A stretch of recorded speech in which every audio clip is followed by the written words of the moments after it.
你今天来的挺早，要不要先喝点东西？我已经买好了，今天还是热拿铁。不过你一问我就想起来了，你上次说在咖啡店看到一瓶很贵的水，后来想明白了吗？我今天就想聊这件事。那天我走进一家咖啡店，入口摆着一排漂亮的玻璃瓶，我以为是某种特别饮料，走近才发现只是矿泉水。再看价格，一瓶要30元。这个价格确实会让人停下来多看几眼。你当时是觉得它太贵，还是已经有点想买了？我完全没想买，只想知道为什么。偏偏旁边的咖啡大约35元，我竟然下意识的想，只差5元，那还是买咖啡吧。走出店门后，我才发现自己的比较方式已经变了。咖啡并没有降价，你却觉得它没那么贵了。真正变化的是你用来判断价格的参考点。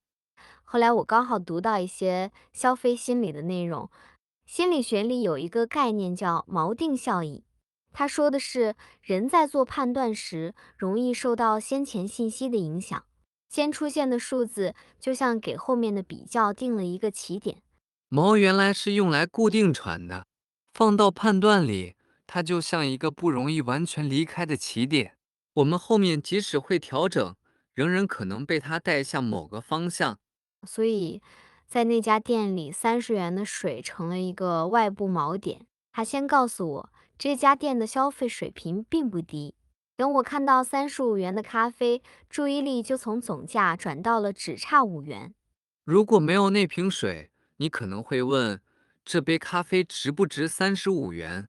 看过水价以后，你问的却变成了多5元能不能换一杯咖啡？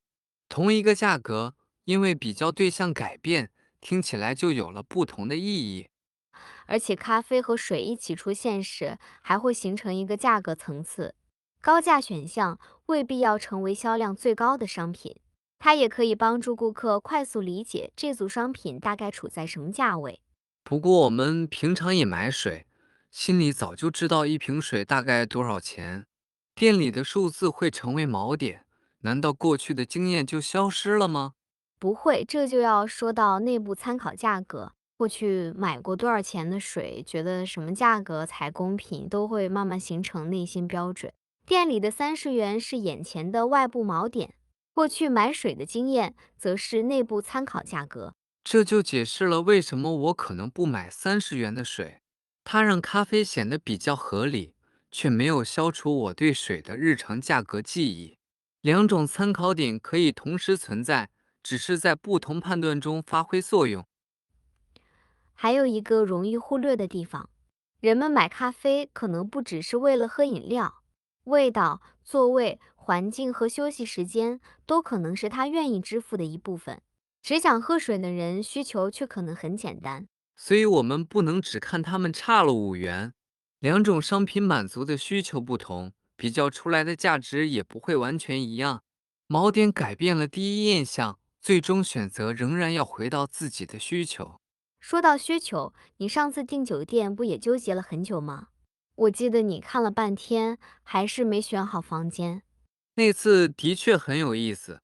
我打开一家酒店的页面，最先看到一间价格很高的总统套房，房间很大，服务也很完整。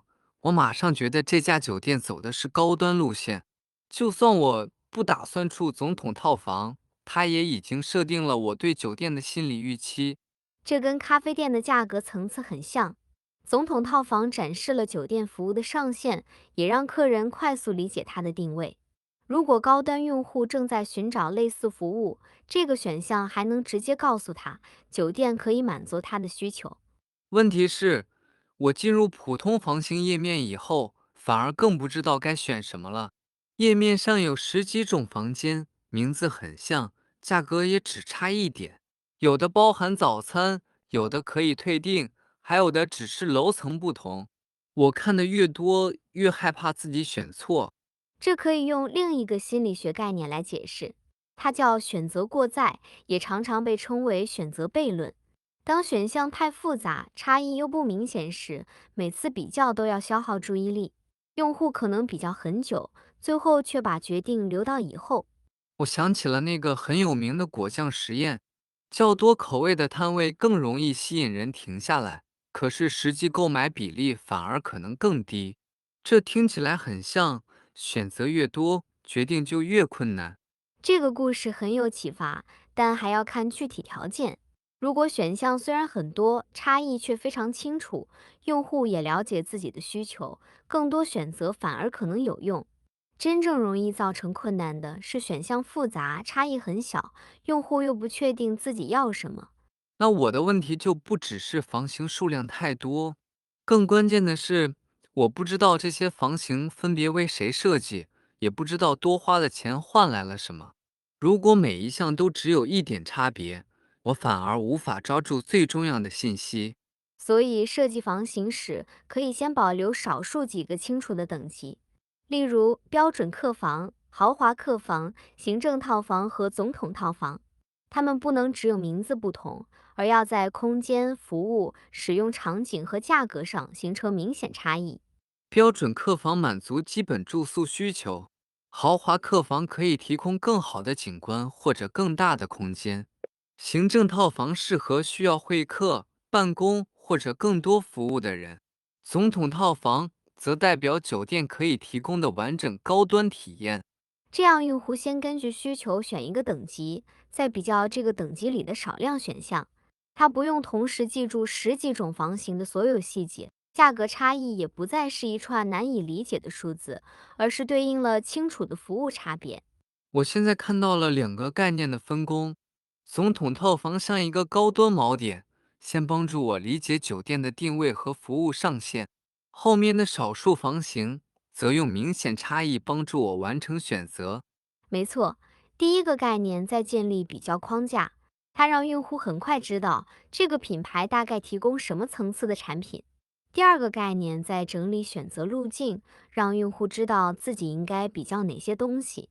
这种思路也不只适用于酒店，软件套餐、会员服务、课程等级和商品组合都会遇到定位与选择的问题。如果不同版本只差一个小功能，用户可能会越看越累。如果每个版本都有清楚的对象和场景，价格差异就更容易理解。